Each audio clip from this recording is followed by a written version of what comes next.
आपका साया खुदा से बढ़कर होता। आखिर मैं कौन हूँ?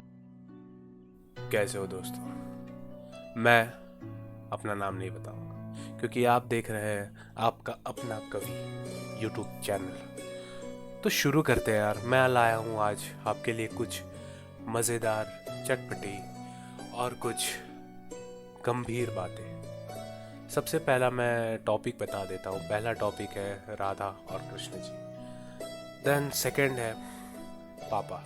एंड थर्ड आखिर मैं कौन हूँ। ये 3 टॉपिक मैं आज कवर करने वाला हूँ जो कि एक शायरी पैटर्न में रहेगी। पहला टॉपिक शुरू करते हैं कि ये टॉपिक को मैं थोड़ा सा एक्सप्लेन कर देता हूँ। जैसे आजकल के ज़माने में कैसे राधा और कृष्ण जी के लव को कंपेयर किया जाता है, मतलब दर्शाया जाता है अपने पार्टनर से कि हाँ मैं तुम्हें इस कदर प्यार करता हूँ। तो उसी पे एक शेर है कि एक दायरा है वो दायरे में मैं रहता हूँ, एक दायरा है वो दायरे में मैं रहता हूँ, एक बड़ी भोली सी लड़की है मैं उसके ख्यालों में रहता हूँ।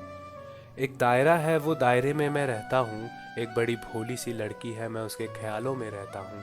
वो जपते रहती है कृष्ण कृष्ण का नाम, कि वो जपते रहती है कृष्ण कृष्ण का नाम, मैं भी उसे राधा मानता हूँ। अगर आपको इसी तरीके की और वीडियोस देखना है तो ज़रूर हमें फॉलो करें। बढ़ते हैं आगे की शेर की ओर, यानी आगा, जिसका नाम है पापा।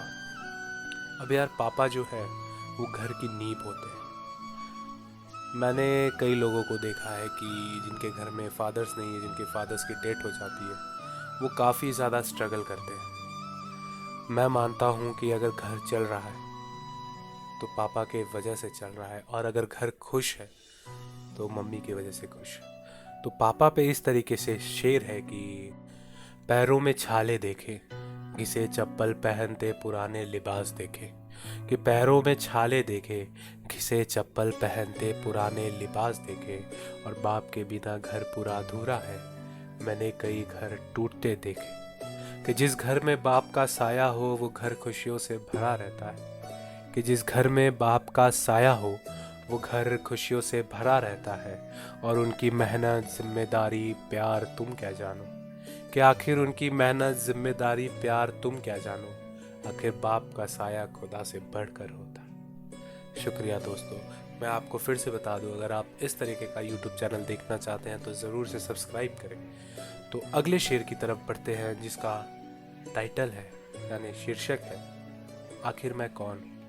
ये शेर उस दौरान लिखा गया कि जब आप काफ़ी ज़्यादा फ्रस्ट्रेटेड हो जाते हैं, आपको समझ में नहीं आता है कि आखिर मैं कौन, क्या करना चाहता हूँ। तो ये शेर उसी पे है कि मुझे ज्ञात नहीं खुद का, मुझे ज्ञात नहीं खुद का, मैं अपनी धुन में रहता हूँ, कि मुझे ज्ञात नहीं खुद का, मैं अपनी धुन में रहता हूँ। जब पूछा गया सवाल मुझसे, कि जब पूछा गया सवाल मुझसे, तब मैं खुद में ही जवाब ढूंढूं। आखिर कौन हूँ मैं, क्या चाहता हूँ, कि आखिर कौन हूँ मैं, क्या चाहता हूँ, क्या है उद्देश्य मेरा, कि आखिर कौन हूँ मैं, क्या चाहता हूँ, क्या है उद्देश्य मेरा, या फिर इस जीवन चक्र में ही फंसा रहूं, या फिर इस जीवन चक्र में ही फंसा रहूं। अब कुछ ज्ञात हो ना हो, कि अब कुछ ज्ञात हो ना हो मैं खुद का आदर करूं, कि अब कुछ ज्ञात हो ना हो मैं खुद का आदर करूं।